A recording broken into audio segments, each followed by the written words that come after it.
گزشتہ روز سے جاری ڈیولپمنٹس جو ہیں اس وقت ایک انتہائی مختلف شکل اختیار کر چکی ہیں اور پاکستان اور ایران کے درمیان تناؤ یا کشیدگی اپنی تاریخ کے عروج پر پہنچ چکی ہے۔ گزشتہ دنوں اتوار کے روز ایران کے ایک اعلیٰ سطحی وفد ایرانی صدر کے خصوصی نمائندہ سعد کاظمی کی جانب سے پاکستان آیا تھا۔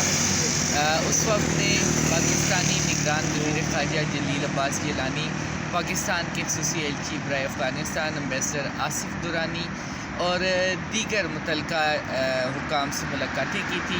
بنیادی طور پر اس وقت نے افغانستان میں دہشت گردی اور افغان سرزمین کے ہمسایہ ممالک کے خلاف استعمال کے حوالے سے ایجنڈے میں شامل رکھا، اپنی گفتگو میں شامل رکھا، ملاقاتوں میں شامل رکھا۔ تاہم جب وہ وقت واپس جانے لگا، اس کی واپسی کا وقت ہوا، وہ واپس روانہ ہوئے۔ اس کے بعد ایک اور اہم ترین ملاقات ڈیووس میں ہوئی، جہاں پہ ایران کے وزیر خارجہ اور نگران وزیر اعظم انوار الحق کاکڑ کی ملاقات ہوئی۔ ملاقات انتہائی خوشائن تھی، لیکن اچانک اگلے 24 گھنٹے ٹوٹلی ان سب چیزوں کے ریورسل کا سبب بنے اور یہ دیکھا گیا کہ یہ ساری چیزیں ریورس ہوں گی جب ایران نے گزشتہ روز پاکستان کے سرحدی علاقوں کو نشانہ بنایا، بلوچستان کے سرحدی گاؤں کوہ سبز کو نشانہ بنایا اور وہاں پر ایرانی حکام کے مطابق 2 جیش العدل کالعدم جیش العدل کی فیسلٹیز کو ہٹ کیا ایرانی ڈرونز نے، ایرانی میزائلوں نے، جس کے بعد یہ تناؤ، یہ کشیدگی مزید بڑھتی گئی۔ رات گئے دفتر خارجہ نے ایران کے پاکستان میں جو ڈپٹی ہیڈ آف مشن یا ناظم الامور ہے ان کو طلب کیا، ان کے ساتھ احتجاج ریکارڈ کرایا، جبکہ ایران میں پاکستانی سفیر مدثر ٹیپو وہ ایرانی وزارت خارجہ پہنچے۔ انہوں نے ایرانی حکام کے ساتھ، ایرانی وزارت خارجہ کے حکام کے ساتھ شدید احتجاج پاکستان کی جانب سے ریکارڈ کرایا۔ رات گئے دفتر خارجہ کی جانب سے ایک بیان سامنے آیا، ترجمان دفتر خارجہ کی جانب سے، جس میں کہ دفتر خارجہ کی ترجمان کا یہ کہنا تھا کہ پاکستان اپنی فضائی حدود کی خلاف ورزی کی شدید الفاظ میں نہ صرف مذمت کرتا ہے بلکہ یہ ناقابل قبول ہے۔ ایران کی جانب سے جارحیت کو قبول نہیں کیا جا سکتا۔ انہوں نے واضح کیا کہ ان واقعات کی وجہ سے پاکستان اور ایران کے اگر تعلقات متاثر ہوتے ہیں تو اس کی ذمہ داری ایران پر ہوگی اور اس کے سنگین نتائج نکل سکتے ہیں۔ اس کے بعد یہ ڈیولپمنٹ مزید بڑھتی گئی۔ آج ترجمان دفتر خارجہ نے ایک اور میڈیا بریفنگ کی، جس میں کہ انہوں نے ایک سخت پالیسی ڈیسیژنز کے اعلانات کیے۔ پاکستان نے ایران سے اپنے سفیر کو واپس بلانے کا فیصلہ کیا۔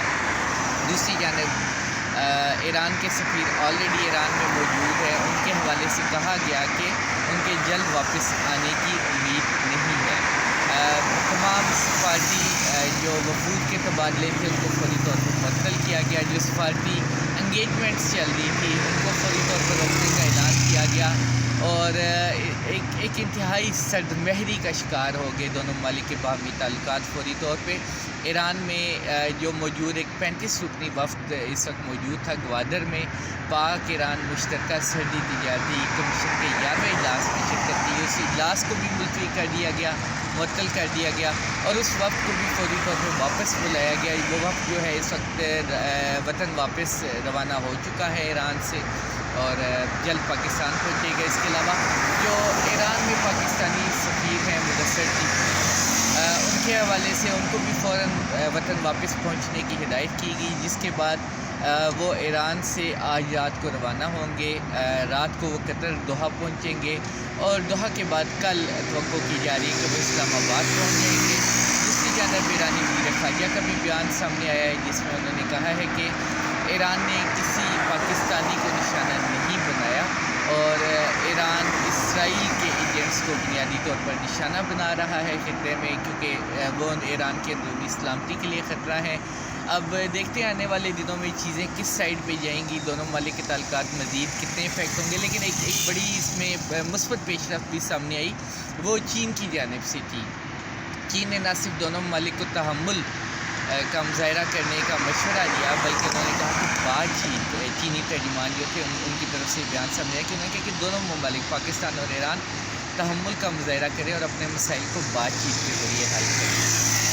یہ ایک پازیٹیو ڈیولپمنٹ تھی اور آنے والے دنوں میں توقع کی جا رہی ہے کہ یہ تناؤ آہستہ آہستہ کم ہوتا جائے گا اور تعلقات جو ہے وہ نسبتاً